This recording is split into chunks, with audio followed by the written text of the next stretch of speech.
Well, check this out. You are what you think about. And that's not a motivational poster. That's how our brain processes and wires circuitry together in our neurons. It causes us to keep showing up and acting like the person we know ourselves to be, not necessarily the person we want to be. So let's talk a little bit about this. Every one of our thoughts goes ahead and builds us inside so that when a situation occurs, we automatically handle it. Let me give you an example. Let's say you're uncomfortable speaking in front of a group. So you've told yourself, I'm not comfortable speaking in front of a group. Here's what happens. The prefrontal cortex, which is what our focus is all about, it is now looking for where you're uncomfortable speaking in front of groups, okay? This triggers then the amygdala, the reptilian brain fight, flight, freeze mechanism, where the emotion comes from and causes us now to be uncomfortable.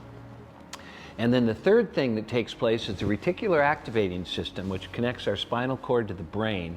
It's an alerting device.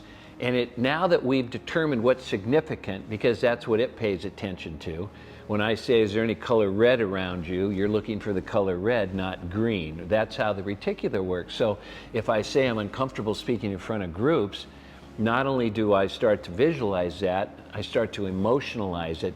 And then the reticular comes into play, and what takes place then is I see all the situations where I was uncomfortable.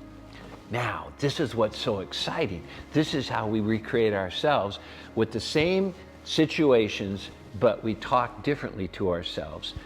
And we're creating what's called neuroplasticity, which means that we've already formed the patterns by our thoughts.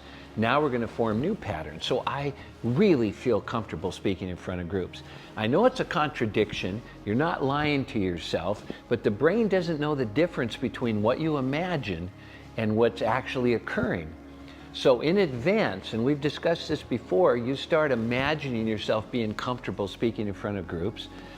Your prefrontal cortex now is taking that command and looking for opportunities to speak in front of groups.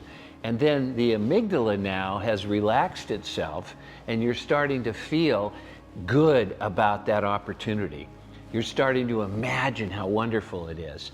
And then this triggers the third element, which is the reticular activating system, which is now witnessing that you stepped up and you spoke, you felt comfortable when you spoke, you even made the opportunity to create the progress. Because remember, your brain is not about perfection, it's about progress.